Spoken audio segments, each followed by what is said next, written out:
Welcome back, everyone, to the Deep Dive. Today, we are going deep on something pretty massive. We're talking about Psalm 119. Wow, yeah, that's a big one. It is. Yeah. It is. We're looking at the New Living Translation. Yeah. And, this isn't just your average psalm. It's the longest one. Oh, for sure. And it's not just long, it's also super intricately structured. Exactly. The thing that jumps out right away about Psalm 119 is that it's a Hebrew acrostic poem. Okay. What that means is that it's divided up into 22 sections. You can call them stanzas. Right. And each of those corresponds to a letter of the Hebrew alphabet in order. So you go from Aleph to Beth all the way to Tav. Uh-huh. And here's where it gets even more interesting.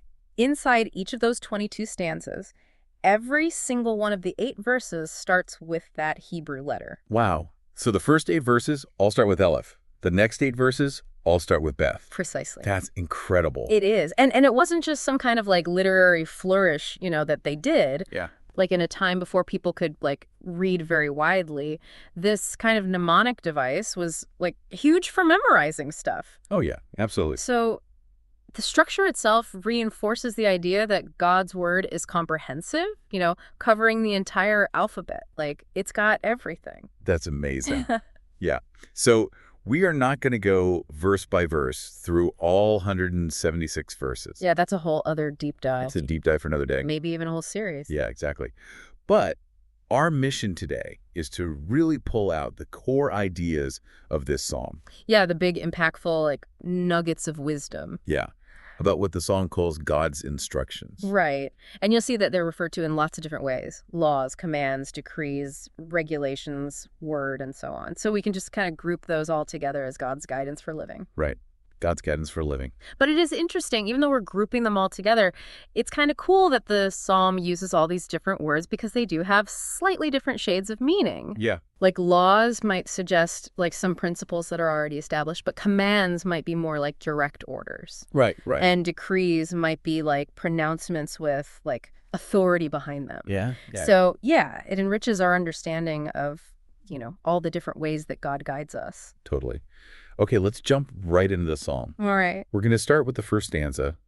This is the one marked by the Hebrew letter Aleph. It covers verses 1 through 8. Okay. And right away, bam, there's this connection between being joyful and living a life of integrity.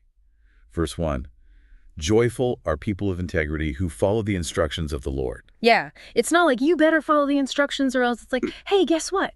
Those who follow the instructions, they're joyful. Right. And it's not just about the rules, it's about who you are, Yeah.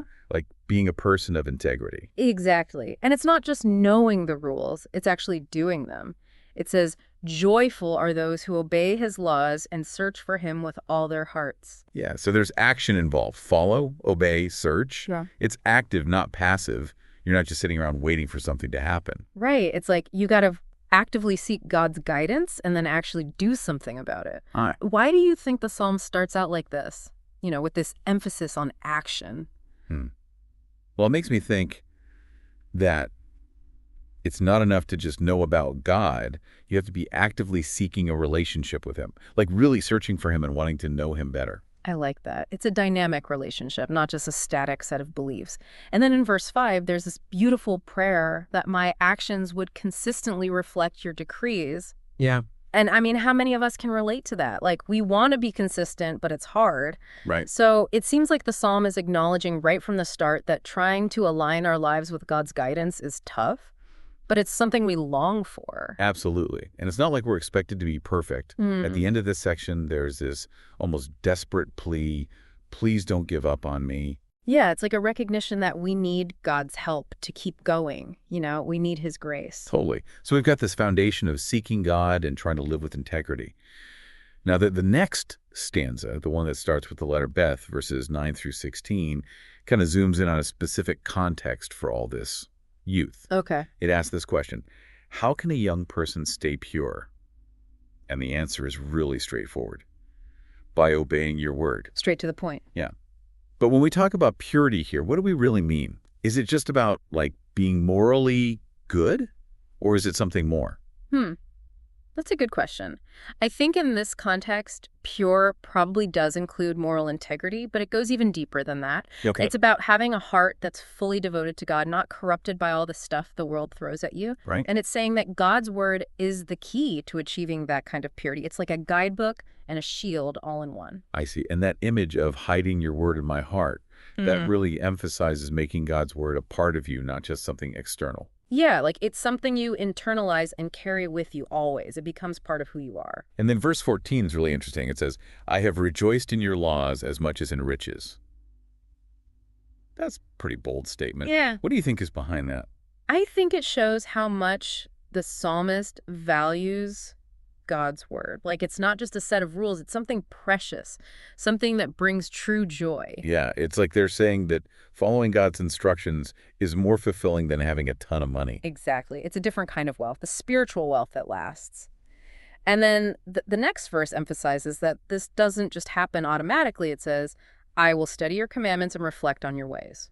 So it's about actively engaging with God's word, studying it, thinking about it, and letting it shape your life. Precisely. It's a process, not a one-time event. All right, let's move on to the next two stanzas. Okay. These are the ones marked by the letters Gimel and Deleth. Okay. This covers verses 17 through 28. And here, the tone shifts a bit. It becomes more of a direct plea for understanding and guidance. There are these repeated requests, like, open my eyes to see the wonderful truths in your instructions, and help me understand the meaning of your commandments. Right. It's like the psalmist is recognizing that just having the words isn't enough. You need God's help to really grasp their meaning. Exactly. There's this humility there, this awareness of our own limitations. Yeah, and also this sense of being a bit lost, you know? Like in verse 20, it says, I am only a foreigner in the land. Don't hide your commands from me. That's interesting. It's like they're saying, I need your guidance because I don't know my way around here. Right.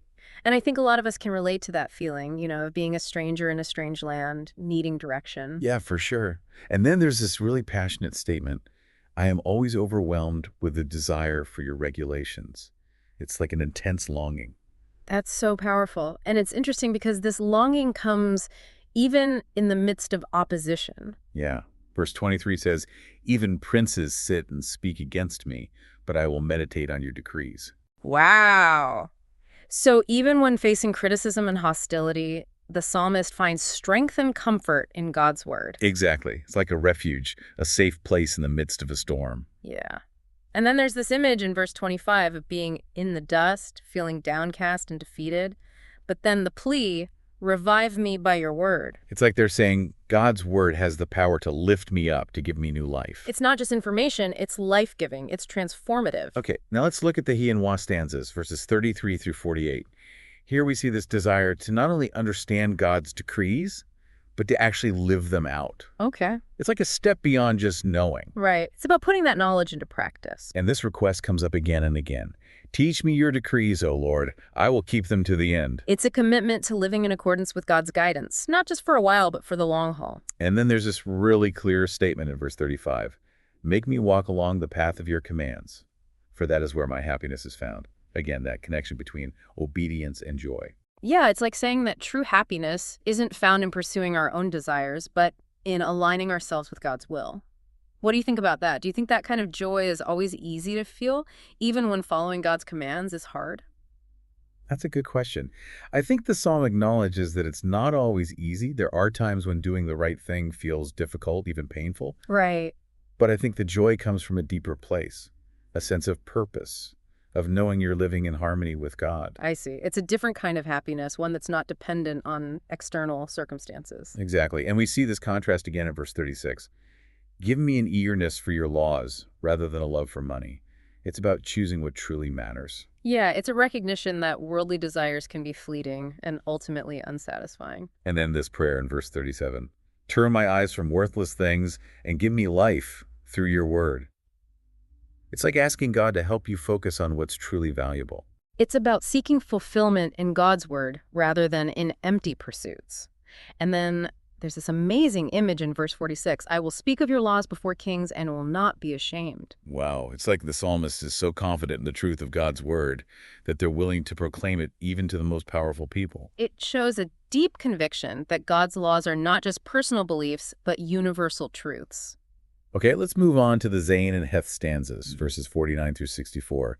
Here the focus shifts to hope and comfort, especially in times of trouble. Uh, Verse 49 is a powerful statement. Remember your promise to me. It is my only hope. It's a cry for help, a recognition that God is the only source of true hope. yeah, it's a very vulnerable statement, and I think it highlights how important God's promises are, especially when we're going through tough times. Absolutely. And even when facing ridicule and contempt, as mentioned in verse 51, the psalmist doesn't abandon God's instructions. It's like those instructions are a source of strength and comfort, even when others don't understand. And there are these raw emotional responses. Like in verse 53, I become furious with the wicked because they reject your instructions. It's a righteous anger, a passion for what's right. It shows how deeply the psalmist cares about God's word. And then there are these quieter, more reflective moments, like verse 55. I reflect at night on who you are, O Lord. Therefore, I obey your instructions. It's like weaving faith into the very fabric of daily life. It's not just something you do on Sundays, it's a constant companion. And then in verse 57, there's this beautiful declaration, Lord, you are mine. I promise to obey your words. It's a statement of belonging, of commitment. It's like saying, I choose you, God, and I choose to follow your ways. And it's not just a vague promise, it's a specific commitment to obey God's words. Okay, let's dive into the Teth and Yod stanzas now, verses 65 through 80. There's this theme that emerges here. Learning through discipline. Verse 67 says, I used to wander off until you disciplined me, but now I closely follow your word. It's an honest admission that sometimes we need to go through tough times to really appreciate God's guidance. Yeah, it's like those experiences, even though they're painful, can actually draw us closer to God. They teach us valuable lessons. And then this incredible statement in verse 72. Your instructions are more valuable to me than millions in gold and silver. It's a powerful affirmation of the true worth of God's word. It's about recognizing that spiritual wealth is far more precious than material wealth.